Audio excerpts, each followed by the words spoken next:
I think it's really important for you to have a checklist, so to speak, when you're going into anything, but in particular, when you're choosing to breed ball pythons or any reptile, you need a checklist. This video will provide, I hope, a good checklist for you breeding ball pythons.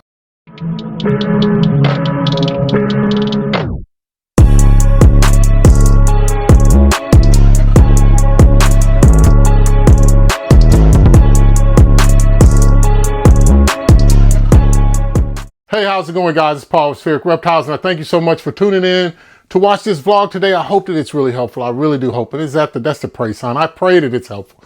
Of course, like I always said before, the channel is set up to help you become more successful at doing this. Now, whether you choose to breed ball pythons or not, that's up to you. But hopefully this video will share the ball python breeding checklist that we've kind of developed, and this is going to be very quick. I'm going to put screenshots there so you can, at the end of the video, of course, I want you to watch the whole video. You could actually go right to the end and screenshot the checklist and then watch the rest of the video. But more importantly, I think that this video is one that you'd like to save for future references, because like I said before, everybody's been in that same situation where they have had some issue with their reptiles or ball pythons, and it just stumps them in the middle of the night when there's no help available. And they look online and there's really no help, and every video they see is little bits and pieces. So hopefully this checklist will provide you something that you can actually refer back to, so that even when you're stumped or when you're not, you just want to check what you're doing to what someone else is doing, you have it. Again, like and subscribe to the video if you want. If nothing else, I really am interested in your comments more than anything else, because that's the only thing that matters, and that's the only thing that can help the community. So again, this video is about what we are actually doing. So, and I know that a lot of people share things, but I wanted to share with you what we're actually doing to help get those males ready, to help get those females ready, what the ovulation cycle looks like, because you ultimately want to have hatchlings. Everything else doesn't matter. If you do some of the things and then you don't get hatchlings, then you're going to feel like, well, maybe I missed a step, and I don't want you to have that self-doubt. So hopefully this checklist will help you so much, and it'll be something that's really helpful. So starting out with number one, breeder readiness. Breeder readiness is the number one thing that you can do that is 100% in your control. If your males are at least 700 grams or greater and they're 1 year old, I'm going to say that that is the baseline for pairing them up. And I'm going to say that because if you try to pair them up, if they're below 700 grams, then if they go off of food, they run the risk of losing too much weight and ultimately dying. And that's not what you want to do. If your males don't want to pair up with the females, it might be a chemistry issue between the two. But at least if you start out at 700 grams, when that male does go off of food, they won't lose substantial amounts of weight to where it can actually impact their health and ultimately lead to death. Now, likewise, if we flip over to the females, we want them to be at least 2 years of age and at least 1,350 grams, right? So why not 1,500? Well, the reason why I say 1,350 is because if you have the ability to track follicles, that's when I've seen that the follicle sizes are around 10 millimeters, and that female wouldn't develop those follicles unless her body was ready. And I'm also saying 2 years, but here's a caveat. At 1,350 grams, if you're pairing them up at 10 millimeters, they're going to grow, you know, and by the time that they finish and get ready to lay those eggs, they'll be well above 1,500 grams, which is the target range for breeding. Now, you could actually weigh 1,500 grams, but in that instance, we have actually lost a pairing where the female was actually on the downside of that follicle development and starting the reabsorption processes. So I think that starting at 1,350 grams, especially if it's a new mom, it definitely will increase her appetite and to get her to develop those follicles a little bit more. And you're probably going to get a clutch of eggs, right? A clutch of viable eggs. Now, number two would be follicle growth. So, you know, we already talked about the condition of the animals. Now, the follicle growth is key. So, and this is why this is number two, because traditionally, if you read any of the textbook, I use the Mater's textbook, which is right here. 10 millimeter follicles are where you could actually start pairing up. Now, some books might say 15 millimeters or 1 centimeter, 1.5 centimeters, but at 10 millimeters, just 10, then you can start pairing up that male with that female. And what you're going to see is about a 10 millimeter growth per month. So ultimately they go to ovulation around 45 milliliters, and they generally go off of food around 25 to 30 millimeters. So you got about 2 months or maybe 3 months, depending on how much she is actually developing those follicles, before she actually goes off food, and then and that's the trickiest part, I think. But with experience, what you'll see is it's female ball python specific. So some develop really fast when they're older, and some develop a little bit slower. And we tend to find that when they're a little bit younger. But either way, that follicle development is key. So we're looking at pairing them up at 10 millimeters. They should grow with feeding 10 millimeters per month. So 10, 20, 30. But during that second or maybe the third month, they should go off of food, in which that should let you know that they're around 25 millimeters or 30 millimeters. And after they go off of food, still pair them up that one more time just to make sure before they go into ovulation.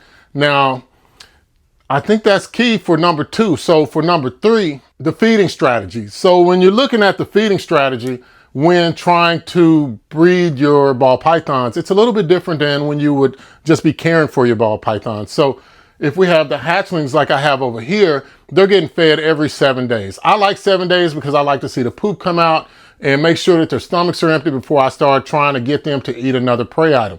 Now, when you were looking at our adult ball pythons, it's a little bit different.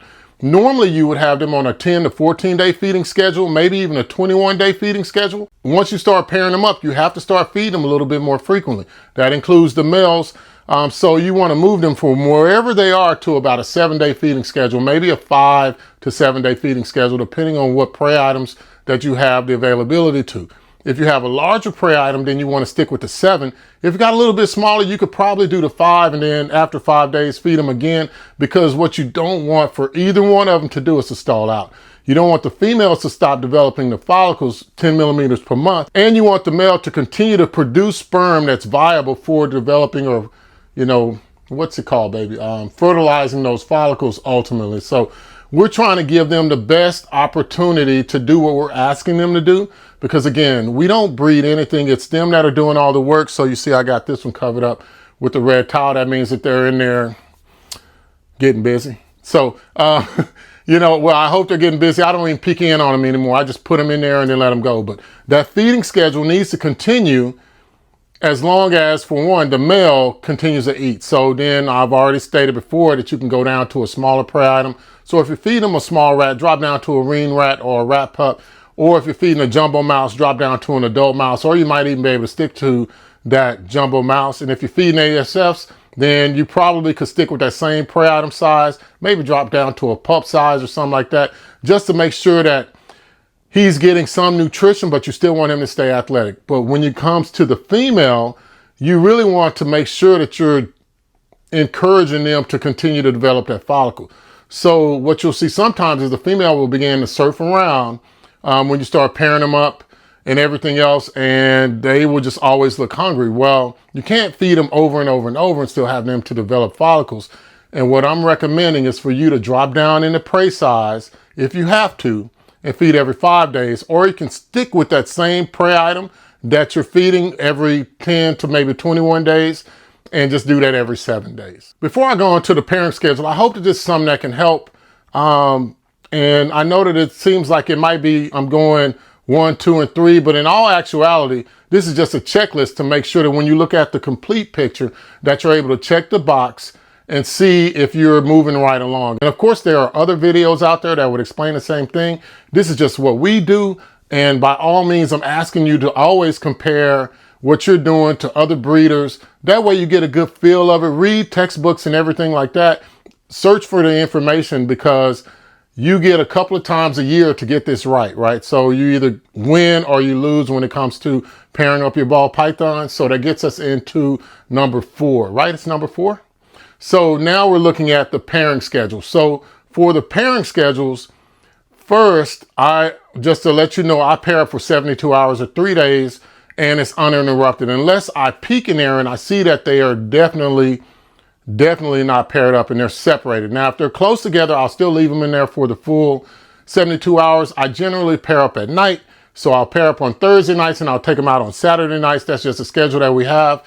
And that allows me the time to look and make sure that everything's going right, that nothing is kind of weird, and it's quiet. I'm not in the actual snake dining room feeding hatchlings and disturbing them when they're actually paired up.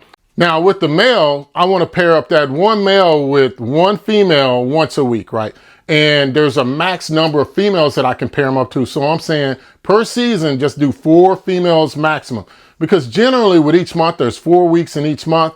And you don't want to break that cycle of the females developing. And I think that if you do 5, then that could actually stress out the male, but it will actually, you could run the risk of not having that female develop because she still needs that stimulation every month. You know, she needs that exercise that you give them when you pair them up, if you know what I mean. So that helps. Now, when I pair them up, I do use the secret sauce on them, which is in this video that you see right here. I did a video on that. If you want to know more about that, please see that video. But basically what I do is I take the snake sheds and water, I strain them out into the bottle, and I spray down the whole enclosure.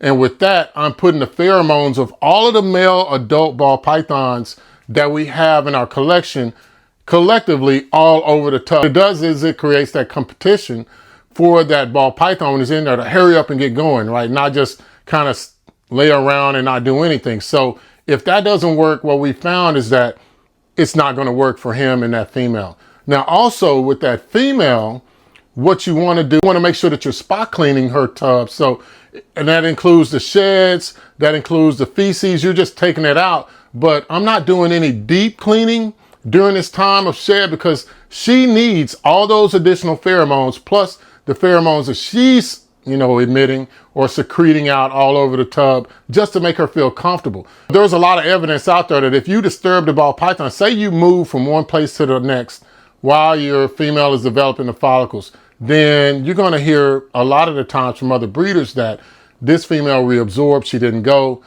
because that environment was changed. So in doing that, you want to keep everything inside of that enclosure consistent. Now, when you take the males out to keep them on food, one of the things that I do is I give them a spa day. So you want to take a little Dawn dish detergent, wipe them down with it, then wash them off.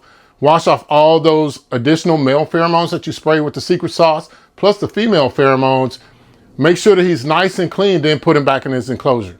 So the reason I say that, and this is part of the checklist, is because if you just take that male straight out of there from the female and you put him straight in his tub, he's probably not going to eat. He's going to continually stay sexually charged and looking for the female. And now he's spreading all those pheromones around the tub. So now you have to deep clean his in order to make that not happen. So I think just as soon as you get him out of the female tub, you give him a spa day and then you put him back in his tub. Then that way his tub is nice and clean. As I said, it's just like he left it before without the presence of a female. It's a true bachelor pad with the big screen and all that other stuff, the nice remote and the dog. And you know what I'm saying? I mean, all the things that you have when you're a bachelor, not a lot of furniture, right? So it's nice and clean for him.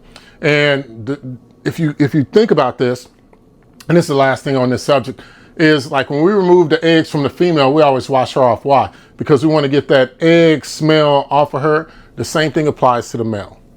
Make sense? I hope so. For the last thing, the consistent environment. So the consistent environment, and I think is the key for any husbandry.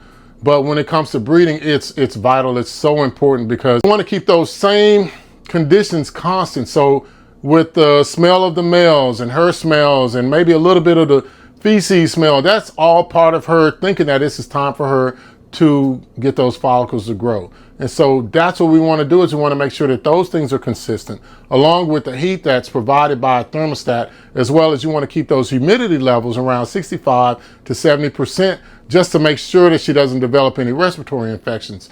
You want to make sure that the soil or the substrate or the paper isn't overly wet so that she doesn't develop any scale rot, because any little thing that causes her discomfort will cause her to reabsorb those follicles or not go.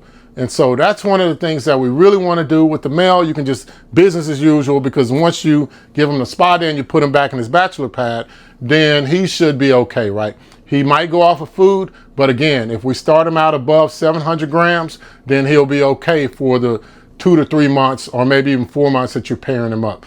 He can survive that because ball pythons can actually go a lot longer without food. To recap, guys, one thing I've covered is this is our actual checklist. Of course, you've been seeing the screenshots of what stage we're at with the checklist. And so now here's the final checklist. You can screenshot that, save it, guys, because I think that this is something that you need to have readily available when you are breeding your ball pythons, but we did cover the readiness of the ball pythons. Remember, they need to be 700 grams, or 1 year if they're a male. They need to be at least 1,350 grams, or 2 years old if they're a female. Then we covered the follicle development. So starting off at 10 millimeters, we want to pair them up. They should grow 10 millimeters per month until they go off of food, which is around 25 millimeters to 30 millimeters. They'll go through ovulation around 45 millimeters, and they'll have the prelay shed and all that, but that's in a separate video.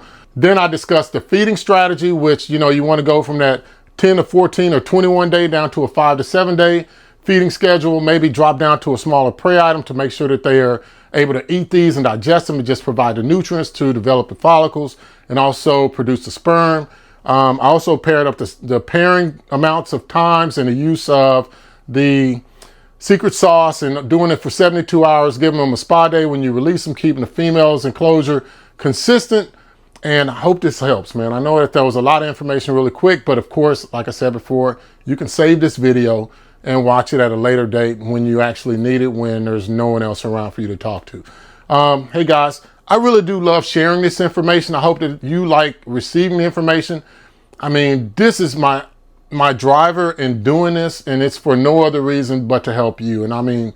And to catalog my own video history of our animals, which I shoot a ton of videos and take a lot of pictures of our animals, but I hope you like it. If you liked it and I earned it, please hit that like and subscribe button. But if nothing else, let me know what you think about this content.